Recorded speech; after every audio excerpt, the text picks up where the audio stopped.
الحمد للہ نحمده ونستعینه ونستغفره ونؤمن به ونتوکل علیہ ونعوذ باللہ من شرور انفسنا ومن سیئات اعمالنا من يهده الله فلا مضل له ومن يضلل فلا هادي له ونشهد ان لا اله الا الله وحده لا شريك له ونشهد أن سيدنا ومولانا محمدا عبده ورسوله أما بعد فأعوذ بالله من الشيطان الرجيم بسم الله الرحمن الرحيم لو أنزلنا هذا القرآن على جبل لرأيته خاشعا متصدعا من خشية الله اللهم صل على محمد وعلى آل محمد كما صليت على إبراهيم وعلى آل إبراهيم إنك حميد مجيد اللهم بارك على محمد وعلى آل محمد كما باركت على إبراهيم وعلى آل إبراهيم إنك حميد مجيد۔ 10واں دورہ تربیت العلماء جو کہ مرکز اہل سنت والجماعت سرگودہ پاکستان منعقد ہو رہا ہے، آج 9 اکتوبر 2024 کو میری اس میں تیسری نشست ہے۔ میں آج کی اس مجلس میں علماء کرام کی خدمت میں متفرق مختصر باتیں عرض کرنا چاہوں گا انشاءاللہ العزیز۔ میں نے پہلی نشست میں آپ کی خدمت میں عرض کیا تھا کہ علماء کرام انبیاء علیہ السلام کے ورثہ ہیں۔ ان العلماء ورثۃ الانبیاء، اس کا مطلب کیا ہے؟ اور دوسری نشست میں نے آپ کی خدمت میں عرض کیا تھا کہ علوم نبوت میں سے جو بنیادی عقائد کا علم ہے، اس کو سمجھنا چاہیے، اور کچھ اس کے بارے میں نے گفتگو عرض کی تھی۔ آج تیسری نشست میں علماء کرام کی خدمت میں عرض کر رہا ہوں، چونکہ میدان میں ہم نے کام کرنا ہے، مختلف اکابرین بھی ہیں، مختلف جماعتیں بھی ہیں، میڈیا بھی ہے، اور مختلف چیزیں ہمارے سامنے آتی ہیں، تو اس کو ہم نے کیسے سنبھالنا ہے اور کیسے ہم نے کام کرنا ہے۔ پہلی بات یہ سمجھیں کہ جب ہم میدان میں نکلتے ہیں کام کے لیے، تو ہمارے سامنے بس اوقات یہ صورتحال پیش آتی ہے کہ ایک مسئلہ پر ہمارے ہی اکابرین کی دو آراء آ جاتی ہیں۔ بعض اکابر وہ ہوتے ہیں جو دنیا سے رخصت ہو گئے ہیں، دنیا سے چلے گئے ہیں، لیکن ان کی اختلافی آراء موجود ہیں، اور بعض مسائل ایسے ہیں کہ اس میں جو ہمارے زمانے میں ہم سے بڑے اکابر ہوتے ہیں، ان کی آراء مختلف ہوتی ہیں۔ تو عام آدمی کے لیے اس میں الجھن ہو جاتی ہے کہ میں کیا کروں، اس مسئلے میں ہمارے اکابر کے اختلاف ہے۔ میں ایک نشست میں پہلے ہی میں عرض کر چکا ہوں کہ رسول اکرم صلی اللہ علیہ وسلم نے ہمیں صرف اپنا وارث نہیں فرمایا، بلکہ انبیاء کا وارث فرمایا ہے، اور علماء انبیاء کے وارث ہیں۔ اس کا ایک مطلب یہ بھی ہے کہ انبیاء کرام کے عقائد میں اتفاق تھا، ہاں بعض انبیاء کی شریعت میں بعض فروعی مسائل دوسرے انبیاء سے مختلف تھے، تو یہ علماء چونکہ انبیاء کے وارث ہیں۔ اب اس حدیث کی روشنی میں اس کو سمجھنا کتنا آسان ہے کہ عقائد میں تو اتفاق ہے، اور بعض مسائل ایسے ہیں جو فروعی ہوتے ہیں، اس میں اختلافات آ جاتے ہیں، اور جو فروعی اختلافات ہیں اس میں ہمارا طرز عمل کیا ہونا چاہیے۔ پہلے یہ بات دیکھیں، جو ہمارے گزشتہ اکابر ہیں جن کی آراء میں اختلاف ہے، ان کی حیثیت کیا ہے۔ اگر ان کی حیثیت مجتہد کی ہے، جس طرح ائمہ اربعہ ہیں، تو مجتہد کا تو مطلب یہ ہے کہ وہ اجتہاد کرے گا اور اپنی اجتہادی طاقت سے فروعی مسائل میں اختلاف کرے گا۔ تو 4 مجتہد کا معنی 4 آراء ہیں۔ اس میں تو اصول بڑا واضح ہے، مذہبنا صواب یحتمل الخطا و مذہب غیرنا خطا یحتمل الصواب، کہ ہماری رائے درست ہے لیکن اس میں خطا کا احتمال ہے۔ و مذہب غیرنا خطا یحتمل الصواب، ہمارے مخالف کی رائے خطا ہے لیکن اس میں درست ہونے کا احتمال بھی ہے، اس میں تو الجھن نہیں ہے۔ اور وہ ہمارے کابر جو مثلاً اہل سنت والجماعت بھی ہیں، حنفی بھی ہیں، دیوبندی بھی ہیں، ہماری نسبت ان کی طرف ہے، اگر وہاں اختلافات آ جائیں تو یہ دیکھا کریں کہ جن فروعی مسائل میں اختلاف آیا ہے اس میں ہمارے اکابر کی کون سی رائے ایسی ہے جو ہمارے علاقہ میں مفید ثابت ہو سکتی ہے، اس رائے پہ عمل کر لیں۔ اب بتائیں یہ بات کتنی آسان ہے۔ گزشتہ سالوں میں ہمارا ایک شدت کے ساتھ اختلاف ابھرا تھا اسلامی بینکنگ کے بارے میں۔ بعض کی رائے یہ تھی کہ اس میں بعض صورتیں جواز کی بھی ہیں، بعض کی رائے یہ تھی کہ یہ ساری حرام ہیں۔ تو میں نے اس وقت بھی اپنے حضرات سے گزارش کی تھی کہ آپ اپنے علاقے میں دیکھیں کہ آپ کو ضرورت کس بات کی ہے۔ جو بینک کی بعض صورتوں کو اسلامی نقطہ نظر سے جائز قرار دے رہے ہیں وہ بھی ہمارے اکابر ہیں، جو ناجائز فرما رہے ہیں وہ بھی ہمارے اکابر ہیں۔ تو ہماری ضرورت ہے بینک، کمپنی کھولنی ہو، ویزا لینا ہو، بینک سٹیٹ میں ضرورت پڑتی ہے، بہت سارے مسائل ایسے ہیں کہ اس کے بغیر، بینک کے بغیر کوئی چارہ نہیں ہوتا۔ تو آپ ان کی رائے پر عمل کر لیں کہ جن کی رائے آپ کے علاقے میں مفید ثابت ہو سکتی ہے، اور باقی حضرات کی رائے کی تردید نہ کریں، اس کی غلط نہ کہیں، ان کی مخالفت نہ کریں، ان کی رائے کا احترام کریں۔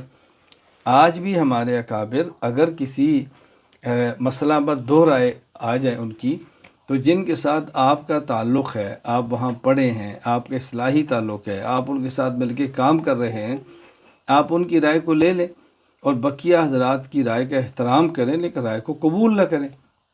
یہ کوئی الجھن اور کوئی مشکل والی بات نہیں۔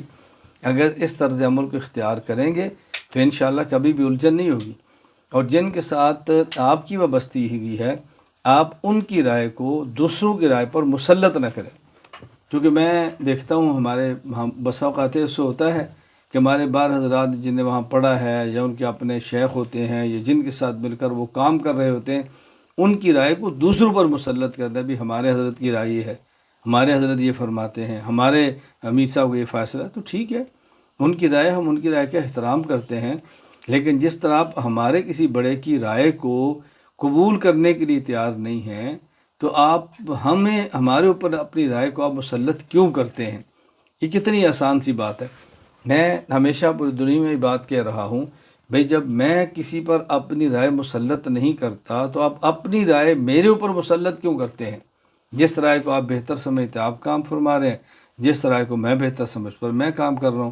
خیر، خلاصہ یہ ہے، اگر کسی مسئلے پر موجودہ اکابرین کی رائے میں اختلاف آ جائے تو جن کے ساتھ آپ کا تعلق ہے، جن کی رائے آپ کے علاقے میں مفید ہے، آپ ان کو لے لیں اور بقیہ حضرات کی رائے کی تردید نہ کریں، اپنی رائے پر مسلط نہ کریں۔ یہ بہت آسان سی صورت ہے۔ دوسری بات، ہم کسی بھی ملک میں کام کریں، اس ملک میں ایک ہی موضوع پر کام کرنے والی کئی جماعتیں موجود ہیں۔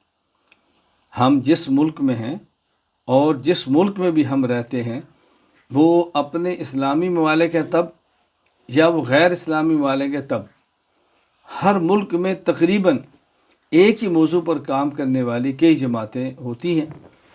تو اب ان جماعتوں کے ساتھ ہمارا طرز عمل یہ ہونا چاہیے کہ ہم ان جماعتوں کے معاملات میں مداخلت نہ کریں، ہم ان جماعتوں کے طریقہ کار پر اعتراض نہ کریں، ہم ان جماعتوں کے معاملات میں گفتگو نہ کریں۔ وہ جس طرح اپنی جماعتیں چلا رہے ہیں چلاتے رہیں، اور وہ ہمیں کسی معاملے پر مجبور نہ کریں، اس میں بڑی آسانی رہتی ہے۔ ایک جماعت ہے وہ سیاست کا کام کر رہی ہے، ہم ان کے سیاسی امور میں مداخلت نہ کریں، اگر وہ پوچھیں تو ان کو رائے دیں، اور اگر نہ پوچھیں تو میڈیا میں آ کے ان کو مشورے نہ دیں۔ اگر کوئی جماعت ختم نبوت پہ کام کر رہی ہے، ان کی اپنی ضرورتیں ہیں، ان کی اپنی پالیسی ہے، ان کے اپنے تقاضے ہیں، جس کو مد نظر رکھتے ہوئے ان نے جماعتی فیصلے کرنے ہیں اور جماعت کے کام کے طریقہ کار کو طے کرنا ہے۔ تو ہم بلا وجہ بغیر پوچھے ان کو مشورے نہ دیں، ان کی کسی پالیسی پر بلا وجہ تنقید نہ کریں، اور جب تک وہ نہ پوچھیں تب تک ان کو رائے نہ دیں۔ اپنی طرف سے گھر بیٹھ کر بند کمرے میں میڈیا آن کر کے ان کو رائے نہ دیں کہ آپ یوں کر لیں تو آپ یوں کر لیں تو آپ یوں کر لیں۔ اسی طرح جو حضرات دفاع صحابہ رضی اللہ عنہم مجمعین پہ کام کر رہے ہیں، ان کی اپنی مجبوریاں ہیں، ان کی اپنی ضرورتیں ہیں، ان کے اپنے تقاضے ہیں، اس کے مطابق اپنی پالیسیاں بناتے ہیں۔ وہ پوچھے تو ہم ان کو رائے دیں، نہ پوچھیں تو ہم ان کو رائے نہ دیں۔ تو جس طرح ہمارا طرز عمل ان کے بارے میں ہے، میں ان سے گزارش کروں گا کہ ان کا طرز عمل بھی ہمارے بارے میں ایسا ہی ہونا چاہیے۔ یعنی بعض باتیں ہمارے ہاں بہت قابل تعجب ہوتی ہیں۔ وہ قابل تعجب کیا ہوتی ہیں کہ اگر کوئی ایک شخص سیاست میں کام کر رہا ہے تو ہمارے بارے میں وہ کہتے ہیں کہ اس میدان کے لوگ آپ نہیں ہیں، لہٰذا آپ اس پر رائے نہ دیں۔ اگر کوئی شخص کسی اور رفاہی ادارہ بنا کر وہاں کام کر رہا ہے تو ان کی یہ ہوتی ہے بھی آپ اس میدان کے نہیں ہیں، آپ اس میدان کو نہیں سمجھتے، آپ اس میدان میں رائے نہ دیں۔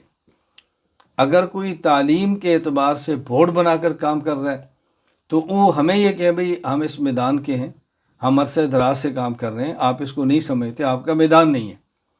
تو میرا پھر سوال یہ ہوتا ہے کہ اگر ہمارا میدان سیاست نہیں ہے، اگر ہمارا میدان تعلیمی بورڈ نہیں ہے، اگر ہمارا میدان جہادی اور عسکری نہیں ہے، تو پھر آپ کا میدان بھی یہ ہماری طرح عقائد والا نہیں ہے۔ ہم بھی 24 گھنٹے عقائد کے میدان میں لگے اور اپنا کام کر رہے ہیں، تو ہمارے بارے میں آپ وہ رائے کیوں نہیں فرماتے جو آپ اپنے بارے میں ہماری رائے لینا چاہتے ہیں؟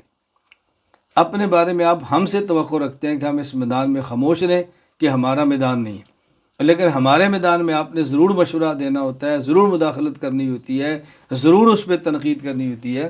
تو یہ بات درست نہیں ہے۔ بحمد اللہ تعالی میری پوری زندگی اس بات پر گواہ ہے۔ آپ میری تحریر دیکھ لیں، میری تقریر دیکھ لیں، میرے بیانات کو دیکھ لیں، میرا طرز عمل دیکھ لیں، میں نے کبھی بھی اہل حق کی کسی جماعت پر تنقید نہیں کی، کبھی ان کے کام پہ تبصرہ نہیں کیا، کبھی ان کو بلا وجہ مشورہ نہیں دیا، اور کبھی بھی اپنی رائے ان کے اوپر مسلط نہیں کی، کبھی بھی اپنی رائے ان کے اوپر مسلط نہیں کرتی۔ یہ ہمیشہ میں اس بات کا خیال کرتا ہوں۔ بلکہ ایک مرتبہ لاہور اجلاس تھا اور ایک جماعت نے اجلاس رکھا اور اس میں بعض ایسی جماعتوں کو مدعو کیا کہ جن جماعتوں سے ہمیں شدید اختلاف تھا۔ تو میرے ہی بعض ساتھیوں نے کہا کہ ہم چاہتے ہیں کہ اس اجلاس میں جائیں اور وہاں جا کر احتجاج کریں کہ آپ نے ان کو بلانا تھا تو ہمیں کیوں بلایا، اور ہمیں بلانا تھا تو ان کو کیوں بلایا۔ میں نے کہا نہیں، میں قطعاً اس کی اجازت نہیں دوں گا۔ اگر آپ کو ان کی اس پالیسی سے اختلاف ہے کہ انہوں نے ان کو اور ہمیں کیوں بلایا تو آپ نہ جائیں، آپ ان سے معذرت کر لیں۔ لیکن اگر آپ نے جانا ہے تو پھر آپ وہاں جا کر ان کی پالیسی کا احترام کریں، ان کی رائے کا احترام کریں، ان کے طرز عمل کا احترام کریں۔ ہمارے طرز عمل کی وجہ سے ان کے کاز کو نقصان نہیں ہونا چاہیے۔ اہل حق ہیں، باقی ان کی رائے ہے کہ اس کو بلانا ہے کس کو نہیں بلانا، وہ ان کو بلانا مناسب سمجھتے ہیں، ہم ان کو بلانا مناسب ہی نہیں سمجھتے تو نہ شرکت کریں۔ شرکت کرنی ہے تو پھر وہاں جا کر آپ یہ کام نہ کریں، اس کا نقصان ہوگا۔ تو میں نے ہمیشہ بحمد اللہ تعالی اس کی پابندی کی ہے۔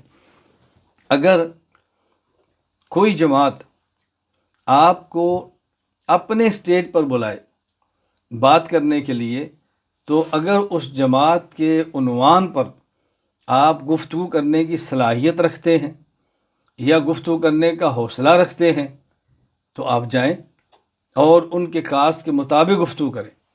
اور اگر آپ ان کے کاز کے مطابق، ان کے ایجنڈے کے مطابق، ان کے موضوع کے مطابق آپ بات کرنے کی صلاحیت نہیں رکھتے یا آپ بات کرنے کا حوصلہ نہیں رکھتے تو آپ وہاں تشریف نہ لے جائیں۔ کسی جماعت کے سٹیج پہ جا کر ان کی پالیسی کے خلاف، ان کے موضوع کے خلاف گفتگو کرنا یہ مناسب نہیں ہوتا۔ مجھے جب بھی کسی نے بلایا ہے تو میں پہلے پوچھ لیتا ہوں، مجھے آپ فرمائیں کہ آپ کا موضوع کیا ہے، میں نے کس موضوع پر بات کرنی ہے۔ اگر مجھے خود اجازت دیں کہ آپ جو مناسب سمجھے بات کریں تو میں کرتا ہوں، اور اگر وہ یہ نہ کہیں تو میں ان کے دیے گئے موضوع اور دیے گئے وقت اور بتائے گئے لہجے کی پوری پابندی کرتا ہوں۔ یعنی بس اوقات وہ کہتے ہیں موضوع یہ ہونا چاہیے، کہ ٹھیک ہے، وقت اتنا ہونا چاہیے، میں کہتا ہوں ٹھیک ہے، آج لہجہ یہ ہونا چاہیے، سخت کریں، نرم کریں، گرجدار کریں، ہمارا مجمع ایسا ہے، میں اس کی بھی رعایت کرتا ہوں۔ آپ بتائیں اس سے زیادہ اعتدال اور نرمی کون سا شخص ہے جو دکھا سکتا ہو؟ اس سے زیادہ اعتدال اور نرمی کیا ہو سکتی ہے؟ میں اس حد تک خیال کرتا ہوں اور اپنے تعلق والوں سے کہتا ہوں کہ آپ اس کی پابندی کریں، آپ اس کا خیال کریں، اس کے مطابق چلیں تو انشاءاللہ العزیز اس کا بے حد آپ کو نفع ہوگا۔ خلاصہ کیا ہے کہ ہمارے دور میں، ہمارے ملک میں اہل حق کی جو جماعتیں کام کر رہی ہیں، ہمیں ان جماعتوں کو مضبوط کرنا چاہیے، ان کا معاون ہونا چاہیے، ہمیں ان کا موافق ہونا چاہیے، اور کچھ نہ کر سکے ان کے لیے دعائیں کرنی چاہیے۔ ان کی پالیسی، ان کے طرز عمل، ان کے طریقہ کار کے مطابق اگر وہ رائے پوچھے تو ان کو دینی چاہیے، ورنہ ان کے خلاف رائے میڈیا پر، جلسوں پر، اجتماعات میں، اپنے شاگردوں میں، مریدین میں نہیں دینی چاہیے، جس سے فضا مقدر ہوتی ہے، فضا ناموافق ہوتی ہے اور کام کرنے والوں کے لیے الجھنیں پیش آتی ہیں۔ نمبر 3، تیسری بات، آج تقریباً ہر شخص کی یہ زبان پر ہے، یہ میڈیا کا دور ہے، اور تقریباً یہ بھی ہر شخص کی زبان پر ہے، یہ میڈیا دجالی ہتھیار ہے۔ تقریباً یہ بھی ہر کسی کی زبان پر ہے، یہ دجالی فتنہ ہے۔ یعنی تقریباً ہر بندہ یہ بات کہہ رہا ہے کہ میڈیا دجالی فتنہ ہے، دجال کا ہتھیار ہے اور میڈیا کا دور ہے۔ جب یہ تینوں جملے آپ کہہ رہے ہیں اور دجال کو حقیقت میں اپنا دشمن سمجھتے ہیں، اور ہمارا ذہن ہے کہ دجال ہمارا دشمن ہے، ہمارا خیر خواہ نہیں ہے، تو پھر ہمیں اس کا سدباب کرنا چاہیے، اس کی روک تھام ہونی چاہیے، اس کے مقابلے میں کوئی بہتر صورت نکالنی چاہیے۔ اگر تو ہم میڈیا کے استعمال کو غلط سمجھتے ہیں تو پھر میڈیا کا استعمال چھوڑ دیں۔ یہ نہیں کہ میڈیا غلط ہے اور اس کی غلطی بتانے کے لیے ہم میڈیا پر آتے ہیں، یہ عجیب طرز عمل ہے۔ یعنی بعض لوگ یہ کہیں گے کہ میڈیا غلط ہے، لیکن یہ بات میڈیا پر آ کر بتائیں گے، یعنی اس کا معنی کہ آپ نے تسلیم کر لیا کہ یہ جو آپ کی رائے تھی میڈیا غلط ہے، یہ رائے بھی آپ میڈیا کے ذریعے آگے پہنچا رہے ہیں، میڈیا کے بغیر آپ اپنی رائے کا اظہار بھی نہیں کر سکتے، تو پھر آپ کیسے میڈیا غلط کہہ رہے ہیں؟ یعنی میرے سامنے بعض ایسی چیزیں آتی ہیں جس پر مجھے بہت تعجب ہوتا ہے۔ ابھی چند دن قبل میں مکہ مکرمہ میں تھا، تو مجھے ایک ساتھی نے ایک چھوٹا سا کلپ بھیجا کہ جی آپ سنیں، اس پر رائے دیں۔ میں نے پہلے عرض کیا کہ میں ہر بات پر رائے نہیں دیتا۔ جو مجھے کلپ بھیجا اس کا خلاصہ کیا تھا کہ یہ جو ہمارا میڈیا ہے، یہ جو وسائل ہیں یہ ناجائز ہیں اور اس کو دین کے لیے استعمال نہیں کرنا چاہیے۔ تو میں ان سے پوچھ رہا تھا یہ جو رائے دی جا رہی ہے لاؤڈ سپیکر پر یا بغیر لاؤڈ سپیکر کے؟ کہا یہ لاؤڈ سپیکر پر۔ میں نے کہا یہ رائے ریکارڈ ہو رہی ہے یا نہیں ہو رہی؟ کہا جی ریکارڈ ہو رہی ہے۔ میں نے کہا یہ رائے نشر ہو رہی ہے بغیر میڈیا کے؟ میڈیا کے ساتھ؟ کہا جی میڈیا کے ساتھ۔ تو میں نے کہا پھر جس چیز کو آپ استعمال کر رہے ہیں اس کو آپ کیسے غلط کہہ رہے ہیں؟ ایک ہے میڈیا کے طریقہ کار کا غلط ہونا، ایک ہے میڈیا کا غلط ہونا، دونوں میں بہت فرق ہے نا، دونوں میں بہت فرق ہے۔ میں اس کو سمجھانے کے لیے ایک واقعہ بطور مثال پیش کیا کرتا ہوں۔ لاہور جوہر ٹاؤن ایک مسجد میں میرا درس تھا۔ درس قرآن کے بعد جب میں فارغ ہوا تو ایک شخص وہاں پہ منکر حدیث تھا۔ اس نے مجھ سے یہ سوال کیا کہ کیا حدیث حجت ہے؟ میں نے ان سے پوچھا کہ آپ کی کیا رائے ہے، آپ کیا سمجھتے ہیں؟ اس نے کہا میں تو سمجھتا ہوں حدیث حجت نہیں ہے۔ میں نے پوچھا کہ آپ کے پاس اس کی دلیل کیا ہے؟ تو انہوں نے کہا کہ رسول اکرم صلی اللہ علیہ وسلم نے فرمایا ہے لا تکتبوا انی غیر القرآن او کما قال، کہ تم قرآن لکھا کرو، قرآن کے علاوہ مجھ سے جو بات سنو اور کوئی نہ لکھا کرو۔ تو قرآن کے علاوہ جو بات صحابہ حضور سے سنتے تھے رضی اللہ عنہ وہ تو حدیث تھی۔ اگر حدیث حجت ہوتی تو رسول اکرم صلی اللہ علیہ وسلم قرآن کی طرح اس کو بھی لکھنے کا حکم دیتے۔ میں نے ان سے سوال کیا جو آپ نے ابھی مجھے عربی عبارت پڑھ کے سنائی ہے لا تکتبوا عنی غیر القرآن، یہ قرآن کا کون سا پارہ ہے اور یہ کون سی سورت کی کون سی آیت ہے؟ کہا یہ تو حدیث ہے۔ تو میں نے کہا آپ کہہ رہے ہیں کہ حدیث حجت نہیں، دلیل کیا ہے؟ حدیث میں آیا ہے۔ تو جب حدیث حجت ہی نہیں ہے تو آپ میرے خلاف پھر حدیث کیسے پیش کریں گے؟ یا آپ حدیث کو حجت مان لیں یا اس حدیث کو بطور دلیل پیش نہ کریں، کوئی اور دلیل پیش کریں۔ ادھر آپ کہتے ہیں کہ میڈیا کا استعمال دین کے لیے جائز نہیں ہے، اسی میڈیا پر اپنی اسی بات کو نشر کر رہے ہیں، تو یہ معیار مناسب نہیں ہے، یہ طرز عمل درست نہیں ہے۔ اس بات کو سمجھنے کی کوشش کریں۔ پہلی بات جو میں میڈیا کے حوالے سے سمجھانا چاہ رہا ہوں وہ یہ کہ میڈیا کی اہمیت کو سمجھیں۔ ہم ایک سیکنڈ میں اپنی ایک بات کو دنیا میں اربوں انسانوں تک پہنچا سکتے ہیں۔ ہم اپنی ایک بات ایک سیکنڈ میں اربوں انسانوں تک پہنچا سکتے ہیں، یہ میڈیا کی طاقت ہے۔ آپ بتائیں اس کی کتنی اہمیت ہوگی؟ یعنی ایک بہت بڑا مجمع، سٹیج، پنڈال لگا کے بہت بڑے خرچے کے ساتھ، بہت بڑی محنت کے ساتھ ہم وہ آواز نہیں لگا سکتے جو ہم آواز میڈیا کے ذریعے چند منٹوں میں لگا سکتے ہیں۔ تو اگر تو مقصود بات پہنچانا ہے تو آپ دیکھیں نا کتنا آسان ہے۔ ہم ایک بہت بڑا جلسہ منعقد کرتے ہیں، ایک بہت بڑا اجتماع منعقد کرتے ہیں، ایک بہت بڑا ہم گراؤنڈ طے کرتے ہیں، ہم نے اس میں اپنی بات کو کہنا ہے۔ اس کے لیے ہم اشتہار چھاپتے ہیں، وہ اشتہار تیار ہوتا ہے پریس میں، میڈیا ہے۔ ہم اس کے لیے میسج دیتے ہیں، وہ چلتا ہے موبائل پہ، وہ میڈیا ہے۔ پھر اس کے لیے ہم ٹکٹیں خریدتے ہیں، لوگ کوچ پر، ٹرین پر آتے ہیں، یہ بھی وسائل ہیں۔ جہاز پر آتے ہیں، یہ بھی وسائل ہیں۔ تو ہم نے کتنا خرچ کیا ہے چند لاکھ لوگ یا چند ہزار یا چند سو اکٹھے کر کے بات سنانے کے لیے، اور اگر یہی بات ہم ہر کسی کو گھر میں بٹھا کر سنا دیتے تو آپ بتائیں کتنا فائدہ ہوتا۔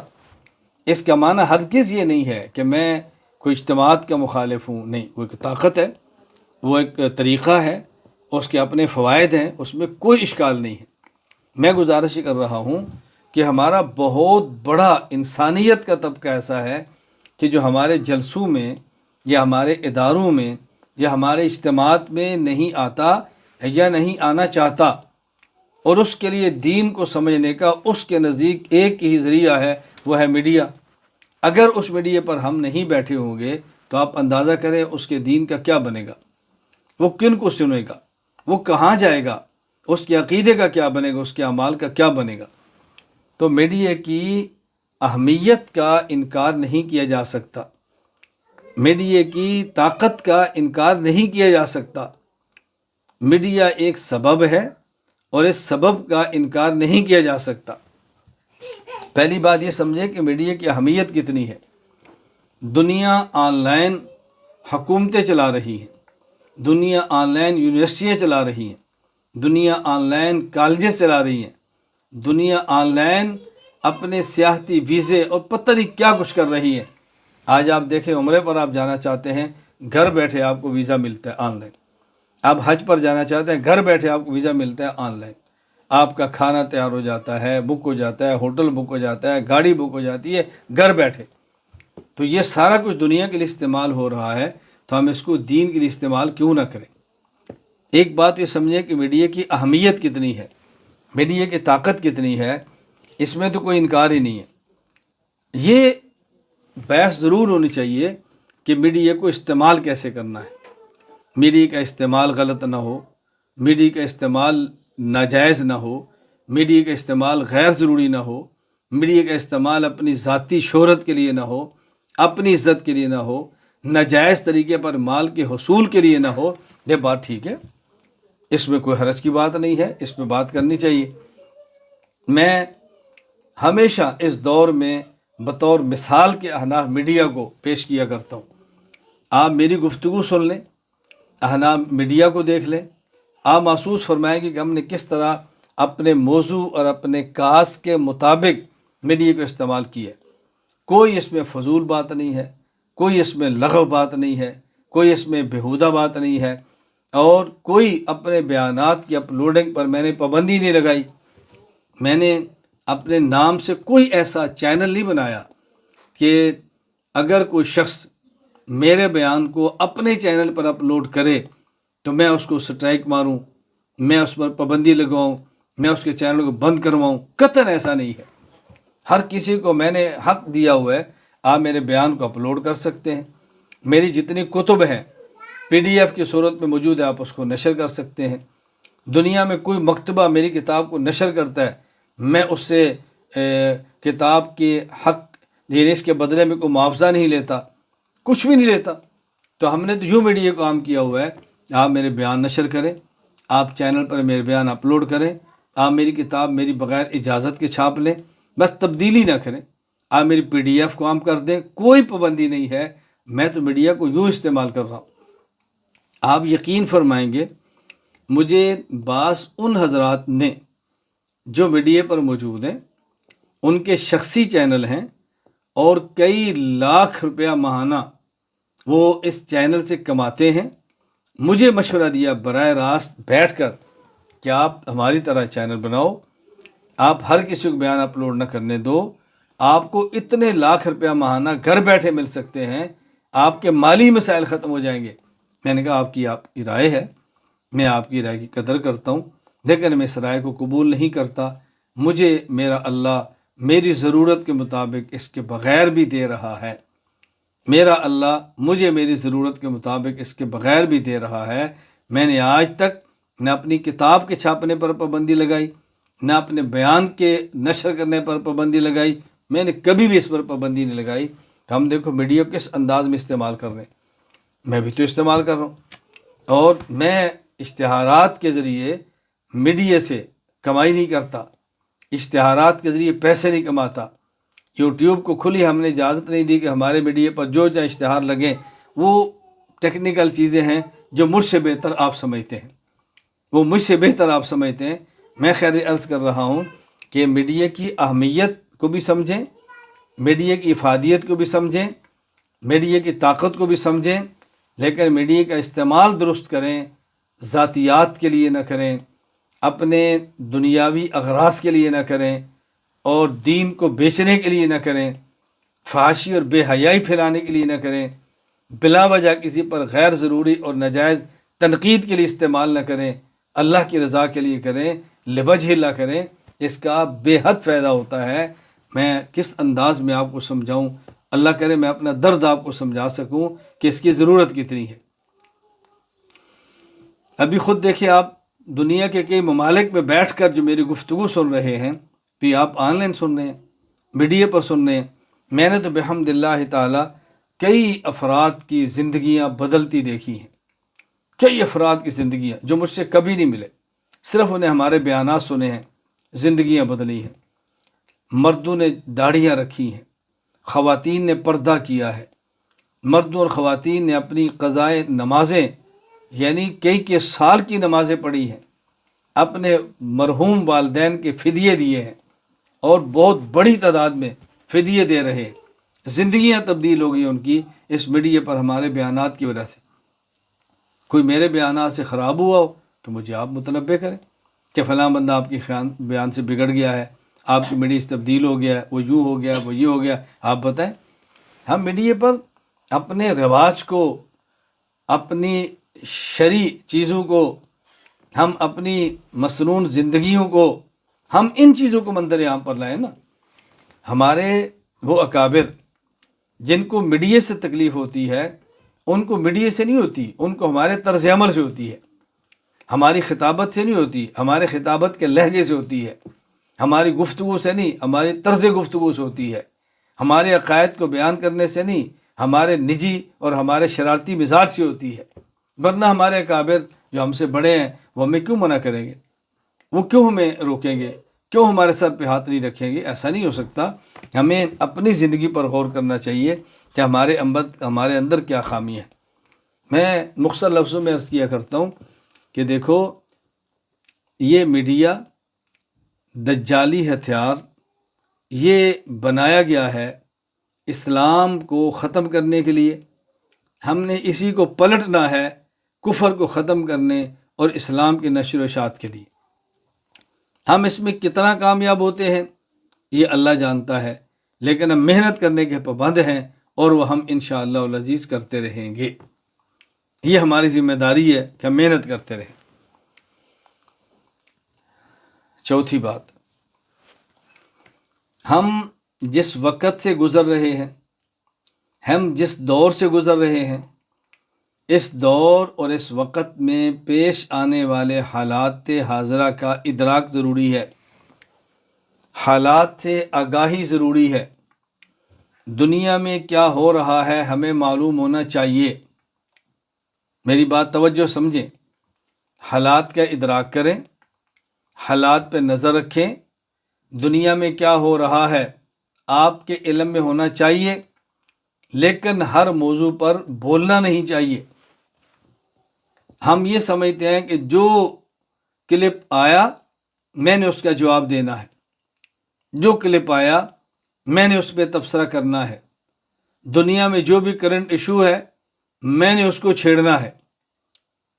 اس سے فالوور تو آپ کے بڑھ سکتے ہیں، ویوز تو آپ کے بڑھ سکتے ہیں، سبسکرائبرز میں تو اضافہ ہو سکتا ہے، لیکن یہ دیکھیں کہ اس کا مجھے دینی فائدہ ہے یا دینی فائدہ نہیں ہے۔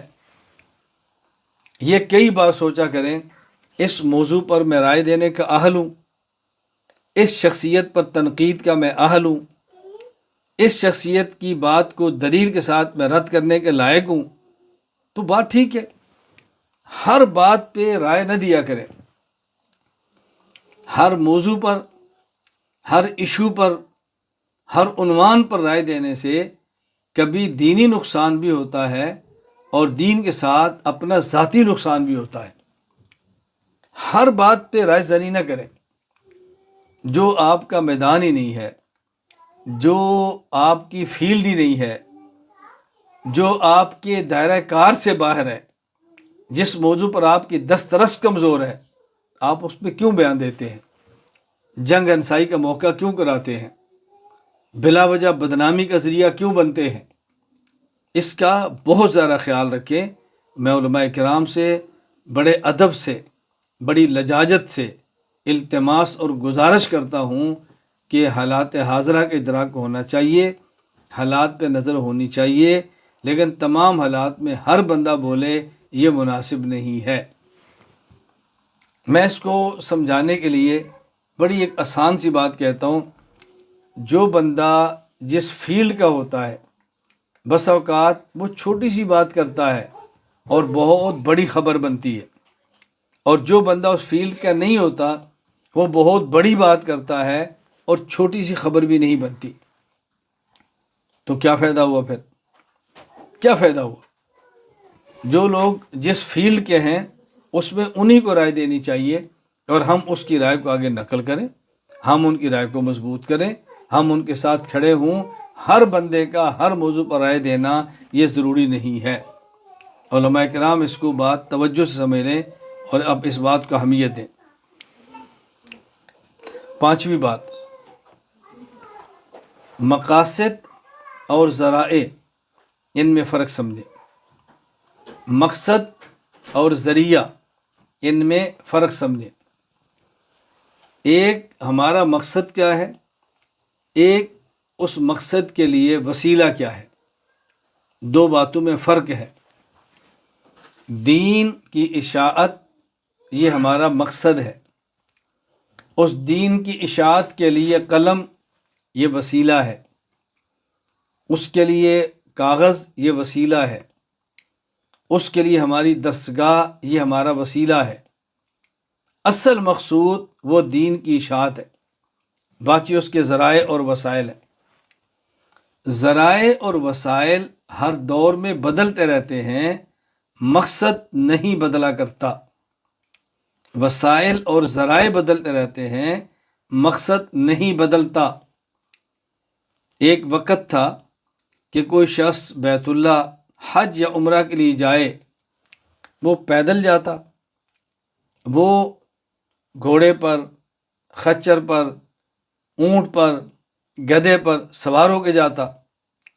آج حج اور عمرہ پہ جانے والے ایک سال میں کروڑوں افراد ہیں، اور ان میں سے ایک بندہ بھی آپ کو ایسا نہیں ملے گا کہ جو پیدل، خچر، گھوڑے یا گدھے پر سوار ہو کے جائیں۔ جو بھی آپ کو ملے گا وہ جہاز پر ملے گا، وہ ریل پر ملے گا، وہ بس پر ملے گا، وہ کار پر ملے گا۔ اب دیکھیں، مقصد حج بیت اللہ ہے اور سواری اس کا ذریعہ ہے۔ وقت کے ساتھ ساتھ سواریاں بدلتی جا رہی ہیں، وقت کے ساتھ ساتھ سواریاں بدلتی جا رہی ہیں۔ میں نے ایسے اشخاص نہیں دیکھے کہ جو یہ کہیں کہ میں عمرہ چھوڑ دوں گا، جہاز پہ نہیں بیٹھوں گا، میں حج چھوڑ دوں گا، میں جہاز پہ نہیں بیٹھوں گا۔ کیوں؟ اس لیے اگر میں نے آج کے دور میں حج عمرہ کرنا ہے تو مجھے پاسپورٹ بنوانا ہے، جو تصویر کے بغیر نہیں بنتا۔ میں نے ویزا لینا ہے، جو تصویر کے بغیر نہیں بنتا۔ میں نے جہاز پہ بیٹھنا ہے، اور تقریباً 99% سے زیادہ جہاز میں ایئر ہوسٹر خاتون ضرور ہوتی ہے۔ میں نہیں جا سکتا، میں نے نہیں دیکھا۔ وہ ہر بندہ کہتا ہے جی میری مجبوری ہے، میں نے حج عمرہ کرنا ہے، اب وہ پاسپورٹ کے بغیر ہوتا نہیں، تصویر کے بغیر ویزا نہیں، اور جہاز کے بغیر جا نہیں سکتے، میری مجبوری ہے، میں مجبور ہوں۔ اس کا معنی ہے کہ آپ نے تسلیم کر لیا ہے کہ حج اور عمرہ ایک مقصد تھا، میں نے اس کو حاصل کرنے کے لیے جہاں مجبور ہوا تو میں نے وہ ذریعہ استعمال کیا جس ذریعے کو عام حالات میں جائز بھی نہیں کہہ رہا، آپ نے تسلیم کر لیا۔ تو دیکھیں، مقصد نہیں بدلنا، ذریعہ اور وسیلہ بدلتا رہتا ہے۔ اسی طرح ایک شخص علم کو حاصل کرنے کے لیے خاص بندے کے پاس جاتا ہے اور ان کے پاس رابطے کی کوئی صورت نہیں ہے، تو کبھی وہ پیدل جاتا، کبھی وہ اونٹ جانور پر سوار ہو کے جاتا۔ آج جانور پر یا پیدل سوار ہو کے نہیں جاتا، کسی اور سواری پر بیٹھ کے جاتا ہے، وہ سائیکل ہو، موٹر سائیکل ہو، کار ہو، بس ہو، ٹرین ہو، جہاز ہو۔ لیکن کوئی بھی نہیں کہتا کہ میں نہیں جاؤں گا، کیونکہ یہ ذریعہ رسول اللہ صلی اللہ علیہ وسلم کے دور میں نہیں تھا۔ کوئی بھی نہیں کہتا، وہ سمجھتا ہے میری مجبوری ہے، میں نے جانا ہے۔ مقصد نہیں بدلنا چاہیے، ذریعہ بدلتا رہتا ہے۔ ایک وقت تھا کہ بڑا مجمع ہوتا، ایک بندے کی آواز جاتی، اور جہاں تک اس کی آواز نہ جاتی آگے دوسرا بندہ ہوتا۔ اگر آپ کو یہ بات عام نہ سمجھ آئے تو نماز تو آپ سمجھ سکتے ہیں، جہاں بڑی جماعتیں ہیں وہاں امام کے بعد مکبر بھی ہوتا ہے، لیکن آج لاؤڈ سپیکر ہوتا ہے تو مکبر نہیں ہوتے۔ تو لاؤڈ سپیکر اس مکبر کی ضرورت کو پورا کیا ہے، تو بغیر مکبر کے لوگ لاؤڈ سپیکر پر آواز آ رہی ہے اور نماز پڑھ رہے ہیں۔ مقصد کیا تھا؟ نماز۔ وسیلہ اور ذریعہ بدلا ہے، وسیلہ اور ذریعہ بدلا ہے، لیکن اس کا معنی یہ نہیں ہے کہ امام کی صفوں سے آپ اتصال ہی چھوڑ دیں کیونکہ آواز آ رہی ہے۔ نہ، امام کے پیچھے صف کا ہونا ضروری ہے، اس صف کا اس کے پیچھے ہونا ضروری ہے۔ اسے کہتے ہیں صفوف کا اتصال۔ اگر صفیں متصل نہ ہوں اور آواز چلی جائے، وہ اگر امام کی آواز پہنچے اور صفیں متصل نہ ہو اور مسجد نہ ہو تب بھی نماز نہیں ہوتی، اور اگر امام کے علاوہ لاؤڈ سپیکر کی آواز پہنچے اور صفیں متصل نہ ہو اور مسجد سے باہر ہوں تب بھی نماز نہیں ہوتی۔ ایک یہ کہ مسجد بہت بڑی ہے، امام آگے ہے، مختلف 10 صفوں کے بعد کھڑا ہوا ہے، یہ مکروہ تو ہے لیکن نماز ہو جائے گی۔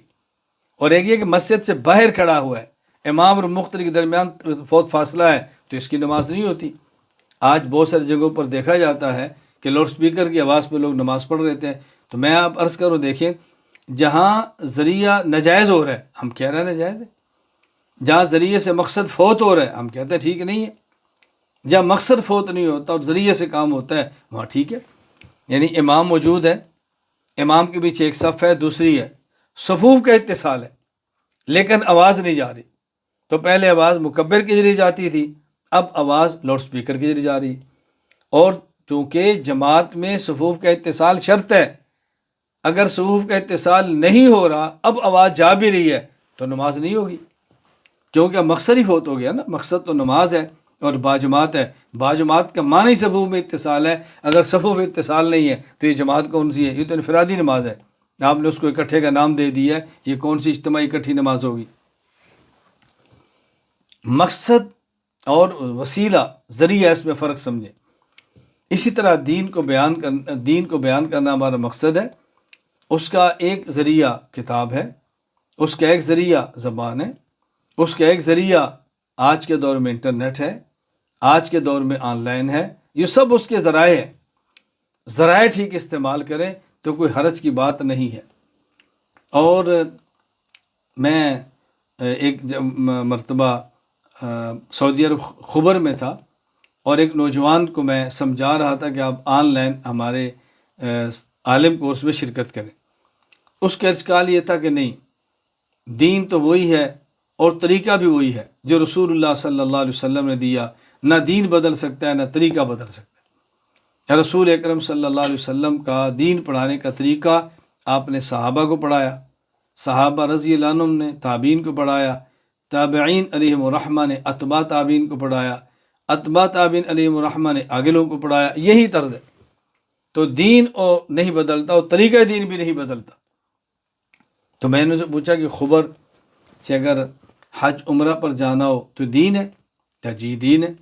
میں نے کہا وہاں جانے کا طریقہ، پہلے جانے کا طریقہ اونٹ تھے، آج تم خبر سے اگر اونٹ پہ جانا چاہو تو اونٹ مل جاتا ہے؟ کہا جی مل جاتا ہے۔ میں نے کہا اونٹ پہ جانا چاہو تو گورنمنٹ روک دیتی ہے؟ کہا جی نہیں۔ تو میں نے کہا پھر اونٹ پہ چلے جاؤ، اب آپ خبر سے جہاز پہ کیوں جاتے ہو؟ میں نے کہا بیٹا آج آپ نے خبر سے کعبہ تک جانے کے لیے آپ راستہ اختیار کرتے ہیں دمام، دمام سے جہاز سے جدہ یا مدینہ۔ اس راستے میں لڑکیاں بھی آ رہی ہیں، اس راستے میں نامحرم بھی آ رہی ہیں، اور جو دین کے ساتھ طریقہ تعلیم میں دے رہا ہوں، میں اور آپ براہ راست آن لائن چل رہے ہیں، میں اور آپ کے درمیان کوئی لڑکی بھی نہیں ہے۔ آپ کی اہلیہ، آپ کی بہن، ہمارے یہاں خواتین سے بڑے درمیان میں مرد بھی کوئی نہیں ہے۔ تو یہ بات میری سمجھ سے باہر ہے۔ ایک طریقہ ایسا جس میں نامحرم آ رہے ہیں، آپ اس کو اختیار کر رہے ہیں، اور ایک وہ طریقہ جس میں نامحرم نہیں آ رہے، آپ اس کو اختیار کرنے کے لیے تیار نہیں ہیں۔ یہ مجھے فرق سمجھائیں ذرا۔ اب دیکھیں، نہ مانو کا علاج نہیں ہے، ضد کا علاج نہیں ہے، ہم نے تو بات سمجھانی ہے نا۔ اللہ تعالیٰ مجھے اور آپ کو بات سمجھانے اور سمجھنے کی توفیق عطا فرمائے۔ میں یہاں استنبول میں مسجد ہے، جامع مسجد چاملیجہ، بہت بڑی مسجد ہے، یہاں طیب اردغان نے بنائی ہے۔ تو میں گیا، میرے ساتھ ایک نوجوان تھا اور اس کے پاس کیمرہ تھا۔ آگے میں کچھ احباب مل گئے، تو ان نے ملتے ہی پہلے اچھی خاصی گفتگو کیمرے پر کی، اور پھر بعد میں کہا کہ مولانا معاف فرمائے، ہم تو ڈاکٹر ہیں اور دین میں لگے ہیں، اور اللہ تعالیٰ کو ہمیشہ معاف فرمائے۔ میں نے کہا جو آپ نے تقریر کرنی تھی کر لی، اب آپ نے پیچھے کیا چھوڑا؟ آپ شروع میں کہتے کہ ہم ڈاکٹر ہیں، مولانا صاحب آپ عالم میں مسائل بسائیں، جو آپ کے ذہن میں باتیں تھی آپ نے کہہ لی، وہ میڈیا پر رگڑا لگایا۔ تو میں نے پوچھا کہ آپ کہاں سے تشریف لائے ہیں؟ کہا جی ہندوستان تھے۔ میں نے کہا آپ کیوں آئے ہیں؟ کہا دین کا کام کرنے کے لیے۔ میں نے کہا کس پر بیٹھ کر آئے ہیں؟ کہا جہاز پر۔ میں نے کہا اس میں نامحرم لڑکیاں تھیں؟ کہا جی تھیں۔ تو میں نے کہا گناہ آپ نے کیوں کیا؟ آپ نہ آتے اور اللہ تعالیٰ سے عرض کرتے قیامت کے دن، یا اللہ ہم استنبول جانا چاہتے ہندوستان تھے تیرے دین کی خدمت کے لیے، لیکن جائز ذریعہ نہیں تھا، درمیان میں نامحرم عورتیں تھیں، ہم نہیں گئے۔ آپ کو میرا کیمرہ نظر آ رہا ہے جس میں نامحرم عورت نہیں ہے، اور آپ کو وہ جہاز نظر نہیں ہے جس میں نامحرم عورتیں بھی ہیں۔ ضد چھوڑیں، بات سمجھنے کی کوشش کریں۔ میں نے کہا تنقید کا مجھے حق تھا کہ میں کرتا، میں خاموش ہوں۔ آپ کا مزاج بھی تنقید نہیں ہے، آپ کے کام میں بھی تنقید نہیں ہے، اور آپ پھر بھی تنقید کر رہے ہیں، اور پھر بھی کہتے ہیں یہ ہم معتدل اور یہ متشدد ہے۔ یعنی جو تنقید کرنی چاہیے وہ تنقید نہیں کر رہا، اور آپ کو نہیں کرنی چاہیے آپ کر رہے ہیں۔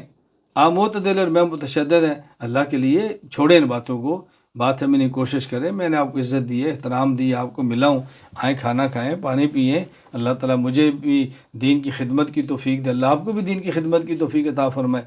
خیر، میں نے مختصر بات عرض کی ہے، مقصد اور وسیلہ، مقاصد اور وسائل میں فرق سمجھے۔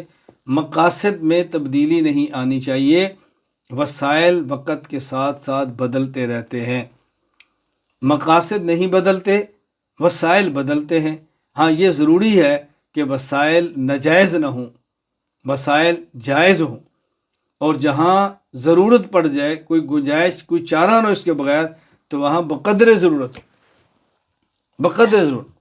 مجھ سے بعض لوگ پوچھتے ہیں کہ کس حد تک ہم میڈیا کا استعمال کر سکتے ہیں، کس حد تک ہم ویڈیوز بنا سکتے ہیں۔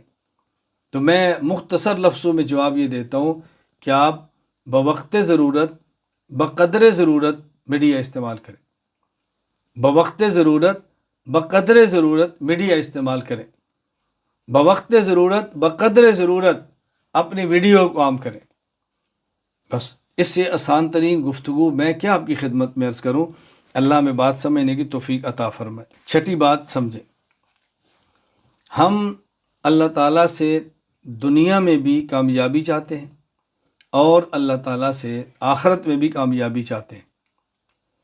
دنیا کی کامیابی اجتماعی اعمال کے ساتھ مقید ہے، آخرت کی کامیابی انفرادی اعمال کے ساتھ مقید ہے۔ دنیا میں اس وقت تک ہم غیر پر غالب نہیں آ سکتے جب سارے اکٹھے ہو کر کام نہ کریں، اور آخرت میں جہنم کی آگ سے اس وقت تک نہیں بچ سکتے جب تک اپنی انفرادی ذمہ داری کو پورا نہ کریں۔ اجتماعی انفرادی اعمال کا فرق اچھی طرح سمجھ لیں۔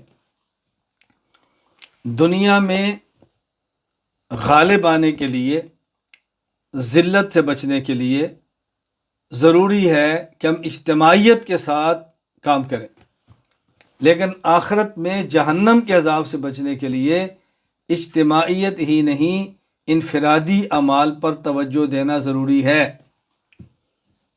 قیامت کے دن میزان موجود ہوگا، ترازو لگا دیا جائے گا، اور اس میں اجتماعی افراد اور امت کو نہیں تولا جائے گا، ایک ایک شخص کو اپنے ایک ایک عمل کا حساب دینا پڑے گا، ایک ایک شخص کو اپنے ایک ایک عمل کا حساب دینا پڑے گا۔ فَمَن يَعْمَلْ مِثْقَالَ ذَرَّةٍ خَيْرًا يَرَهُ وَمَن يَعْمَلْ مِثْقَالَ ذَرَّةٍ شَرًّا يَرَهُ۔ چھوٹی سے چھوٹی برائی وہ بھی اس کو دکھائی جائے گی اور وہ دیکھے گا، چھوٹی سے چھوٹی اچھائی وہ بھی دکھائی جائے گی اور وہ اس کو دیکھے گا۔ چھوٹے سے چھوٹا گناہ، چھوٹے چھوٹا نیک عمل، یہ قیامت کے دن بندے کے سامنے پیش کیا جائے گا۔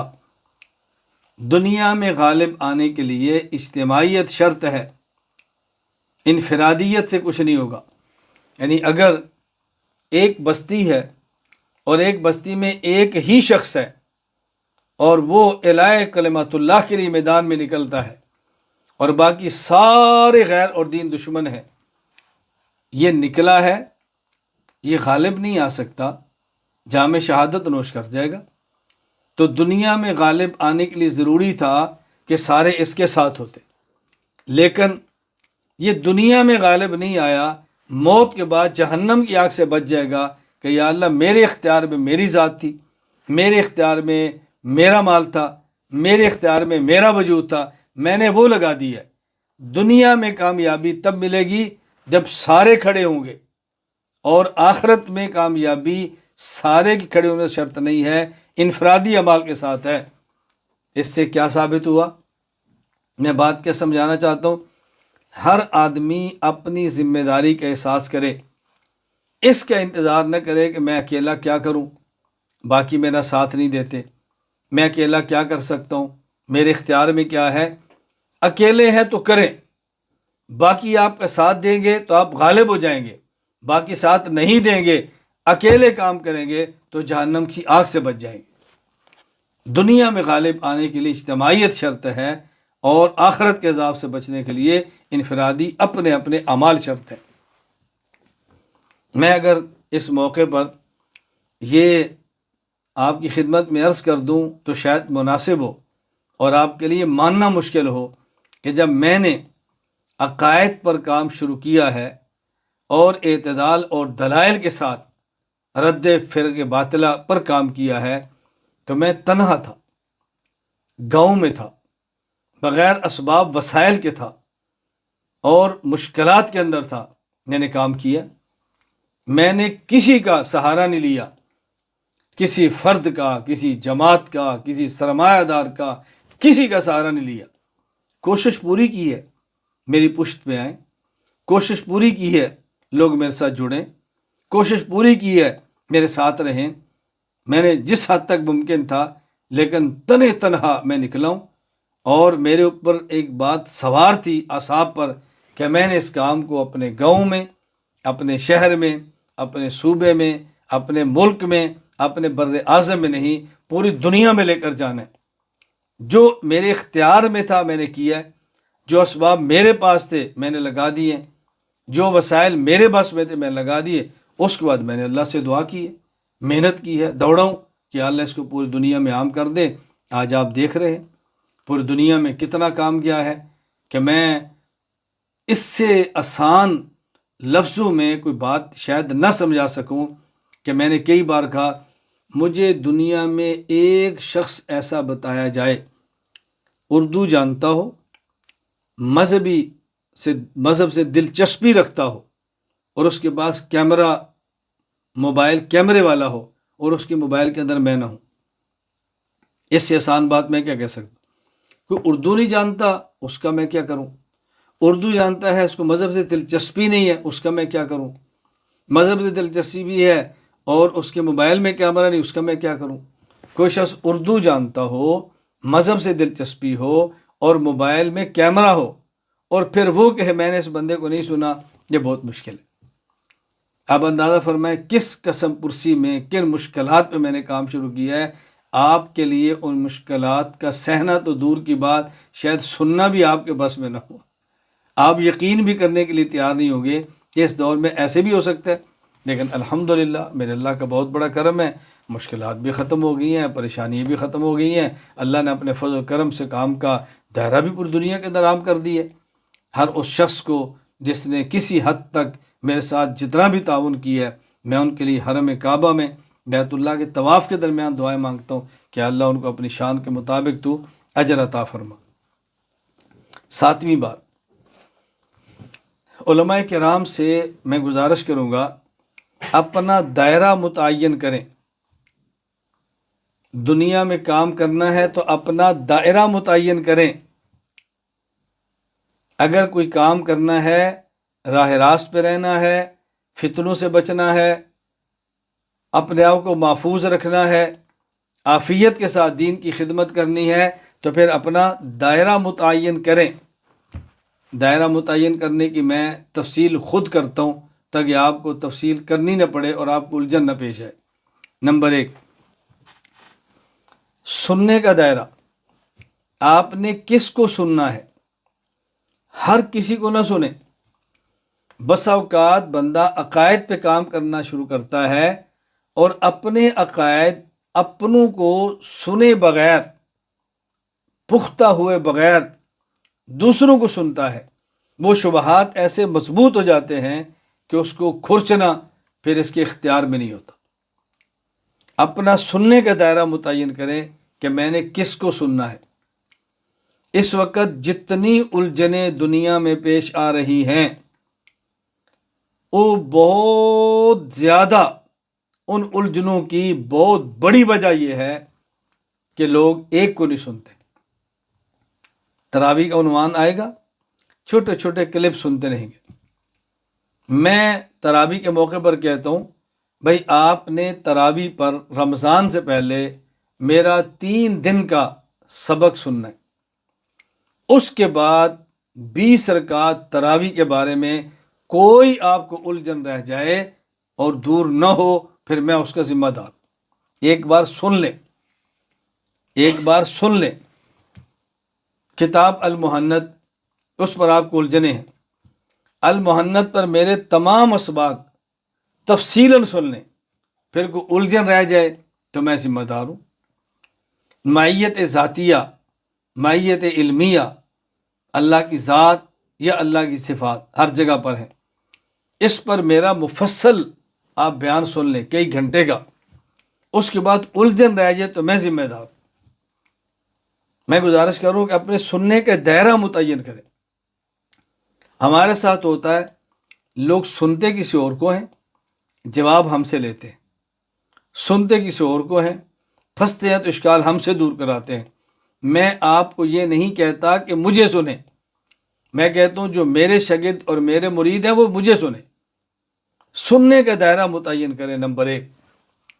نمبر 2، کس کو پڑھنا ہے، پڑھنے کا دائرہ متعین کریں۔ ہر کسی کی کتاب، ہر کسی کی تحریر، ہر کسی کی پوسٹ نہ پڑھیں۔ لوگ کسی کی کتاب پڑھتے ہیں اور پھر شک میں ہوتے ہیں کہ یہ جو کتاب میں مسئلہ لکھا ہے پتہ نہیں ٹھیک یا غلط، یہ جو حوالہ دیا ہے پتہ نہیں ٹھیک یا غلط، یہ جو پوسٹ میں حدیث دی ہے پتہ نہیں صحیح یا ضعیف۔ یہ میرے ساتھ ہوتا ہے۔ لوگ کبھی مجھے پوسٹ بھیجتے ہیں، کبھی تحریر بھیجتے ہیں، کبھی کسی کتاب بھیجتے ہیں کہ استاد جی یا مولانا صاحب یا جو ان کو لفظ اچھا لگے، آپ ذرا یہ بتائیں پوسٹ ٹھیک ہے۔ میں نے کہا جس نے بھیجی ہے وہاں رابطہ کریں، ان سے رابطہ نہیں ہوتا میں نے کہا نہ پڑھا کریں۔ احناف میڈیا کی پوسٹیں آ رہی ہیں، ہر عنوان پہ آ رہی ہیں، موسم کے مطابق آ رہی ہیں، میں اپنی ذمہ داری نبھا رہا ہوں، جو میرے اختیار میں ہے میں لگاؤں۔ آپ نہ سنیں جس پر آپ کو اعتماد نہیں۔ پہلے اپنے پڑھنے کا دائرہ متعین کریں کہ میں نے کس کو پڑھنا ہے۔ بعض لوگ اردو درست کرنے کے لیے ایسے ادیب کو پڑھتے ہیں جس کے نظریات غلط ہوتے ہیں، نتیجہ کیا نکلتا ہے؟ اردو ٹھیک ہوتے ہوتے نظریات غلط ہو جاتے ہیں۔ بعض لوگ شاعری سیکھنے کے لیے کسی شاعر کو پڑھتے ہیں، شاعری سیکھتے سیکھتے عشق مجازی کی غلاظت میں مبتلا ہو جاتے ہیں۔ آپ یہ دیکھیں آپ نے پڑھنا کس کو ہے، اس کو دیکھیں۔ آپ جس کو سنیں گے اس کا اثر لیں گے، آپ جس کو پڑھیں گے اس کا اثر لیں گے۔ آپ نے پڑھنا کس کو ہے یہ دائرہ متعین کریں۔ نمبر 3، کس کی بات کو حرف آخر سمجھنا ہے، اپنا دائرہ متعین کریں۔ کس کی بات کو حرف آخر سمجھنا ہے؟ ہمارے یہاں کیا ہے؟ آخر جی وہ بھی تو ہمارے بڑے ہیں، آخر جی وہ بھی تو دیوبندی ہیں، آخر جی وہ بھی تو نیک ہیں۔ میں نے کہا جو 3 کو آپ نے آخر بنایا ان میں سے کسی ایک کو آخر بنا لو، اس میں کیا فرق ہے؟ آخر وہ بھی تو اہل حق ہیں۔ میں نے کہا میں کب منع کرتا ہوں، میں کہتا ہوں انہی سے رہنمائی لیں، ہم نے تو آپ کو مجبور نہیں کیا کہ ہم سے رہنمائی لیں۔ آخری بات کس کی ہے آپ کے یہاں معتبر ہے؟ حرف آخر کون ہے؟ اپنا دائرہ متعین کریں۔ اگر آپ نے ایک شخص کو حرف آخر نہ سمجھا، آپ کبھی کسی کی بات، کبھی کسی کی بات، کبھی کسی کی بات۔ ہاں اگر آپ کو ایسا بندہ نہیں ملتا کہ جو ان موضوعات کا سمجھتا ہو تو بات الگ ہے۔ آپ کو ایسے بندے بھی ملیں کہ جو ان سارے موضوعات کی سمجھتے ہوں، پھر آپ کے لیے کیا الجھنیں ہیں؟ آخری فیصلہ کس کا آپ نے ماننا ہے؟ آپ کے حرف آخر کون ہے؟ اپنا دائرہ متعین کریں، کبھی الجھن کے اندر مبتلا نہیں ہوں گے۔ میرے سامنے اس کی 20 مثالیں موجود ہیں۔ آج بھی ایک صاحب مجھ سے کسی موضوع پر مشورہ کر رہے تھے، چونکہ میرے وہ شاگرد ہیں، مجھ سے ان کا تعلق ہے اصلاحی، اہلیہ بھی ساتھ بیٹھی تھی۔ اب وہ خود بھی فرما رہے ہیں، اہلیہ بھی ان کی فرما رہی ہیں کہ حضرت جب سے ہم آپ کے ساتھ جڑے ہیں اور آپ کی بات کو ہم آخری بات سمجھتے ہیں، ہماری گھر کی الجھنیں بھی ختم ہو گئی ہیں، ہمارے دینی معاملات بھی درست ہو گئے، الجھنیں ہماری ختم ہو گئی۔ بھائی ایک بندے کو طے تو کریں۔ ہم یہ سمجھتے ہیں کہ جو میری الجھن ہے کیونکہ میں ٹھیک نہیں کر سکا تو شاید کسی سے بھی ٹھیک نہیں ہوگی، کسی سے بھی ٹھیک نہیں ہوگی۔ تو اپنا دائرہ متعین کریں کہ آپ کے یہاں حرف آخر کون ہے۔ نمبر 4، کس کی تعریف کرنی ہے؟ اپنا دائرہ متعین کریں، آپ نے کس کی تعریف کرنی ہے؟ ہم بسا اوقات درسگاہوں میں طلباء کے سامنے تعریف کرتے ہیں ایسے شخص کی جو بد عقیدہ ہے، اور عنوان کیا ہوتا ہے تو بد عقیدہ اردو بڑی ظالم، ہے تو بد عقیدہ خطیب زبردست ہے تو بد عقیدہ عربیت کیا بات ہے تو وہ بندہ غیر لیکن کام اس نے کیا کیا ہے تو بد عقیدہ لیکن سخی بڑا ہے۔ یہ جو آپ نے اپنی درسگاہ میں تعریفیں کی ہیں، میرا سوال یہ ہے کیا اردو ادیب آپ کے پاس صحیح العقیدہ موجود نہیں ہے؟ کیا اچھی گفتگو کرنے والا آپ کے پاس صحیح العقیدہ موجود نہیں ہے؟ کیا سخی کو مرد حق آپ کے پاس موجود نہیں ہے؟ آپ کا پورا اسلام، آپ کا پورا دائرہ اہل سنت والجماعت، آپ کا پورا دائرہ احناف، آپ کا پورا دائرہ دیوبندیت اس سے خالی ہے؟ کوئی بندہ آپ کے پاس نہیں ہے؟ افراد ہیں، افراد، رجل نہیں رجال ہیں۔ کیا مصیبت پڑی ہے آپ کو اپنی درسگاہ میں، اپنے گھر میں کسی غیر کو متعارف کرانے کی؟ یہ میں نے اپنی کانوں سے سنا ہے، میں اس لیے کہہ رہا ہوں۔ بس آپ کا درسگاہ میں اپنے طلباء کو یہ سبق پڑھایا جاتا ہے۔ ہمارے اکابر جبال علم تھے، ہمارے اکابر تقوی کا نمونہ تھے، لیکن ان کی اردو ثقیل تھی، ان کا لہجہ سخت تھا، اور فلاں کی اردو بڑی زبردست ہے، فلاں کو سمجھانے کا سلیقہ بہت سخت ہے۔ پھر طالب علم اسی کتاب پڑھتا ہے، پھر وہی گمراہ ہوتا ہے، پھر وہی طرز عمل خراب ہو جاتا ہے۔ یہ طے کریں آپ نے کس کی تعریف کرنی ہے، یہ طے کریں کس کی تعریف کرنی ہے۔ کسی بندے کی آپ چھوٹی سی بات دیکھتے ہیں جو آپ کے حق میں ہے، آپ اس کو آسمان پر چڑھا لیتے ہیں۔ میں بہت ساری مثالیں الفاظ کے ساتھ نہیں کہہ رہا کہ آپ نے اس کو چسپاں کرنا ہے فلاں کے بارے میں، فلاں کے بارے میں، فلاں کے بارے میں۔ ایک عنوان پہ ہم کام کرتے ہیں، اس عنوان پہ کسی نے دو لفظ اچھے کہہ دیے، ہم اس کی ساری بدعقیدگیاں بھول جاتے ہیں اور اسی کو کہتے ہیں کیا بات ہے، ہمارے موضوع پر بڑی بات کی۔ اس نے ہمارے سٹیج پر ہمارے موضوع پر بات کہہ کے ہمارے بندے کھینچے ہیں، کوئی ہمیں بندہ دیا نہیں ہے۔ یہ بات سمجھنے کی کوشش کریں آپ۔ نمبر 5، کتنی تعریف کرنی ہے، اس کا بھی دائرہ متعین کریں۔ آپ نے جس کی تعریف کرنی ہے کتنی تعریف کرنی ہے؟ کیوں؟ ہم بسا اوقات ایک بندے سے عقیدت میں آتے ہیں اور اس کی اتنی تعریف کرتے ہیں، ہم یہ دنیا کا ذہن بنا دیتے ہیں کہ اب یہ دنیا میں ایک ہی ہے، بس بس بس پوری کائنات اس پہ ختم ہے۔ اور جب اسی سے تھوڑا سا اختلاف ہوتا ہے، پھر اس پر اتنا برستے ہیں کہ جیسے دنیا کا شیطان یہ ہے، اب دنیا میں شیطان ختم ہو گئے۔ جب جڑیں گے تو اتنی تعریف کریں گے کہ حرف آخر، بس بس بس اب تقوی ختم، ولایت ختم۔ اور جب اس کی مخالفت کریں گے تو اتنی مخالفت کریں گے کہ اب اس پر شیطنت اور دجالیت ختم ہے۔ خدا کا واسطہ اپنا دائرہ طے کریں، آپ نے تعریف کتنی کرنی۔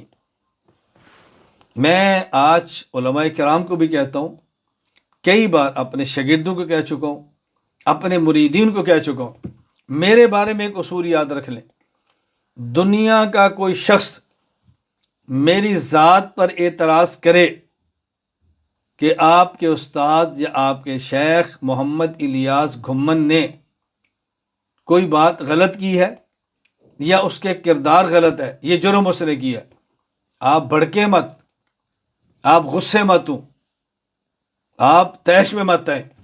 آپ کو ہم اس کو معصوم نہیں سمجھتے، ہم اس کو معصوم نہیں سمجھتے۔ ممکن ہے غلط بات کی ہو، جو گناہ آپ کہتے ممکن ایسے زیادہ کی ہوں۔ ہمارا آپ سے سوال ہے کہ آپ اس پہ ثبوت پیش کر سکتے ہیں؟ جی میرے پاس کلپ ہے، کوئی کلپ کا ٹکڑا نہیں، پورا کلپ، ایک جز نہیں، پورا بیان پیش کر سکتے ہیں، لاؤ ثبوت لاؤ۔ اگر آپ کہتے ہیں جرم انہوں نے کیا ہے، اس کا ثبوت لاؤ اور گواہ لاؤ۔ اگر یہ نہیں کر سکتے تو آپ کی میں ان سے بات کرا دوں، آپ ان سے بات کر سکتے ہیں۔ ایک شخص آپ کو ثبوت بھی نہیں دیتا، ایک شخص آپ کی موجودگی میں میرے ساتھ بات بھی نہیں کرتا، تو آپ اسے کہہ دو بھائی خدا حافظ، ہم آپ سے لڑتے نہیں، ہم آپ سے بحث نہیں کرتے، ہم شریعت کے پابند ہیں۔ جو آپ نے ہمارے استاد پر الزام لگایا ہے ثبوت دے دو اور شرح دے دو، اور ثبوت نہیں دے سکتے ان سے بات کر لو۔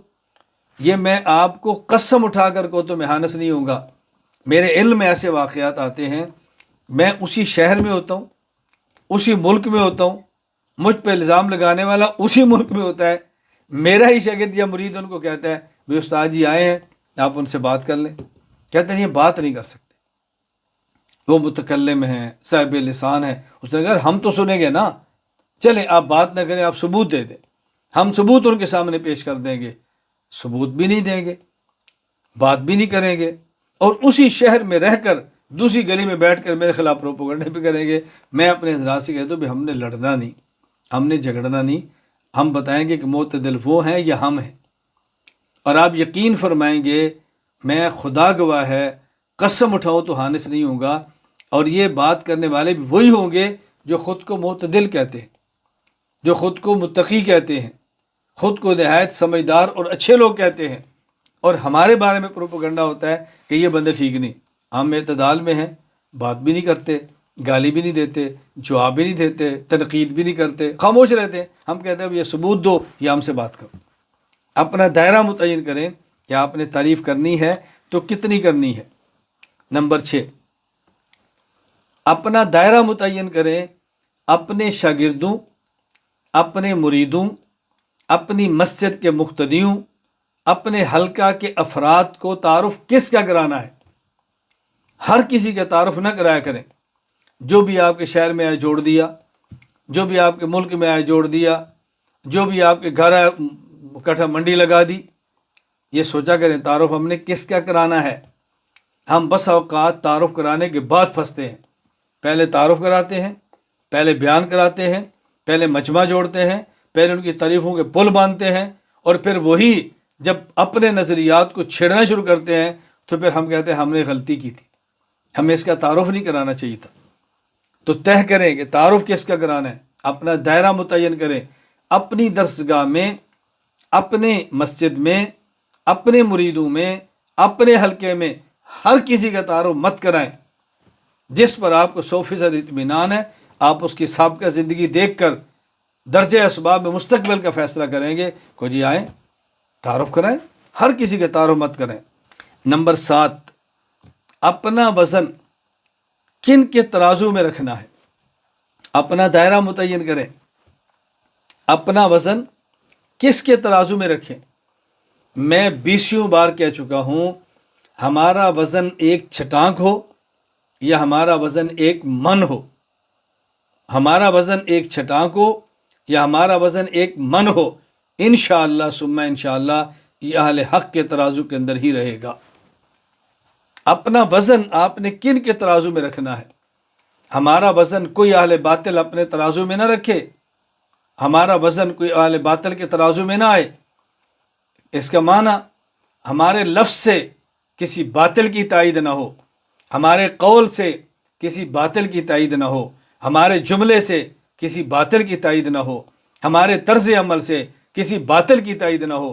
بس اوقات ہمارا طرز عمل ایسا ہوتا ہے کہ ہم اپنوں کی تردید کر جاتے ہیں اور باطل کی تائید کر جاتے ہیں۔ ایسا ہرگز نہ کریں۔ آپ فیصلہ کریں، اپنا دائرہ متعین کریں کہ ہمارا وزن کس کے ترازو کے اندر ہونا چاہیے۔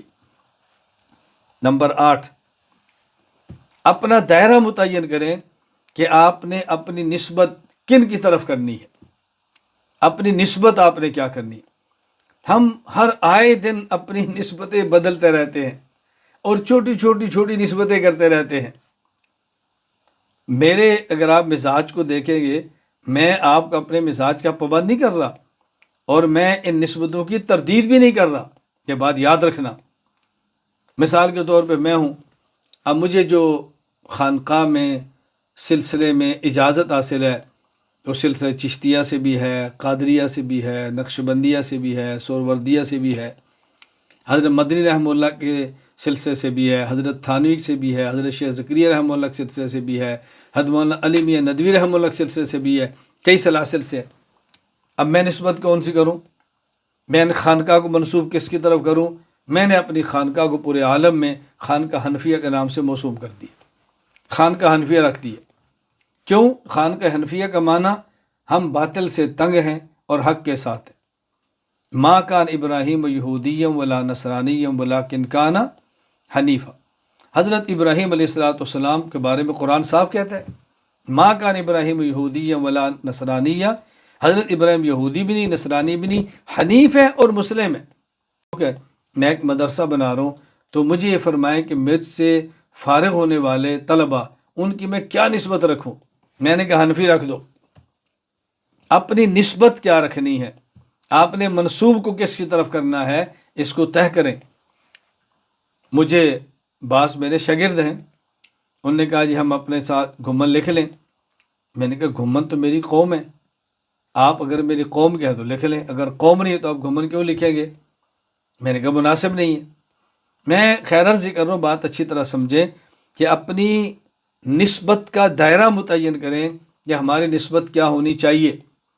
میں نے اپنا ادارہ بنایا تو نام مرکز اہل السنت والجماعت، میں نے خانقاہ بنائی ہے تو خانقاہ حنفیہ، میں نے میڈیا شروع کیا ہے تو احناف میڈیا، مکتبہ بنایا ہے تو مکتبہ دارالایمان، اگر کورسیں شروع کیے ہیں تو علم دین کورس، عالم کورس، تعلیم القرآن کورس، ترجمہ قرآن کریم کورس۔ دیکھیں ان میں سے کہیں آپ کو نسبت نظر نہیں آ رہی میں نے اپنے نام سے یا کسی اپنے بزرگ کے نام سے رکھی ہو، اپنی شکل و صورت کا، اپنی وضاقتہ کا۔ میں یہ دیکھتا ہوں کہ ہم ہر آئے دن اپنے لباس کو بدلتے ہیں، اپنی وضاقتہ بدلتے ہیں، یہ ٹھیک نہیں ہے۔ اس سے متاثر تو یہ پگڑی، اس سے متاثر تو یہ پگڑی، اس کی شہرت تو یہ ٹوپی، فلاں ملک میں گئے تو فلاں کیپ، ہم بدلتے رہتے ہیں۔ اپنی وضاقتہ مسنون رکھیں، سنت کے مطابق رکھیں، بس اپنی وضع اور قطع سنت کے مطابق رکھیں۔ خلاف سنت اپنی داڑھی کو نہ ہونے دیں، خلاف سنت پگڑی کو نہ ہونے دیں، خلاف سنت اپنے لباس کو نہ ہونے دیں۔ ایک عالم کی وضع اور قطع، لباس اور حیت ایسی ہونی چاہیے کہ دیکھنے سے پتہ چلے یہ عالم ہے۔ اپنے لباس کا دائرہ متعین کریں، وضع قطع کا دائرہ متعین کریں، ہر آئے دن بدلنے کی کوشش نہ کریں۔ یہ بھی کوئی جملہ ہے، جیسا دیس ویسا بیس، جیسا دیس ویسا بیس؟ بھئی آپ عالم ہیں، آپ کی قائدانہ صلاحیت ہے، جیسا دیس ویسا بیس کیا ہوتا ہے؟ نمبر 10، اپنا دائرہ متعین کریں کہ آپ کا آئیڈیل کون ہے۔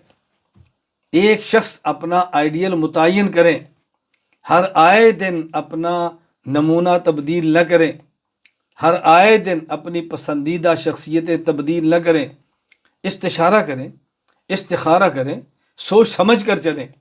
ایک شخص کو اپنا معیار بنا لیں۔ اس دور میں کام کرنے کے لیے معیار حق تو حق اللہ کے پیغمبر ہیں صلی اللہ علیہ وسلم، حق اللہ کی ذات ہے، حق اللہ کا قرآن ہے، حق اللہ کا پیغمبر ہے صلی اللہ علیہ وسلم۔ معیار حق صحابہ کرام رضی اللہ تعالی عنہم اجمعین ہے۔ کام کرنے کے لیے آج کے دور میں آپ نے معیار کس کو بنانا ہے، کسوٹی کس کو بنانا ہے؟ تدریسی نظام میں معیار کس کو بنائیں، خانقاہی نظام میں معیار کس کو بنائیں، آپ میڈیا پر کام کرتے ہیں معیار کس کو بنائیں، آپ خطابت کرنا چاہتے ہیں معیار کس کو بنائیں، آپ جو دینی کام کرنا چاہتے ہیں اس میں آپ کا پسندیدہ شخص کون ہے، آپ کا نمونہ کون ہے، آپ معیار کس کو بنا کر اس کے مطابق اپنا کام کرنا چاہتے ہیں، تو آپ حضرات اپنا دائرہ متعین کریں، پھر آپ دیکھیں کام کیسے ہوتا ہے۔ میں اس کو سمیٹتے ہوئے آپ خدمت میں گزارش کروں گا، اگر آپ نے دین کا کام کرنا ہے اپنا دائرہ متعین کریں۔ نمبر 1، کس کو سننا ہے، نمبر 2، کس کو پڑھنا ہے، نمبر 3، کس کی بات کو حرف آخر سمجھنا ہے، نمبر 4، کس کی تعریف کرنی ہے، نمبر 5، کس کی کتنی تعریف کرنی ہے، نمبر 6، اپنے لوگوں کو تعارف کس کا کرانا ہے، نمبر 7، اپنا وزن کن کے ترازو میں رکھنا ہے، نمبر 8، اپنی نسبت کن کی طرف کرنی ہے، نمبر 9، اپنا لباس وضع اور قطع کیسی رکھنی ہے، نمبر 10، اپنے لیے نمونہ، معیار اور آئیڈیل کس کو بنانا ہے۔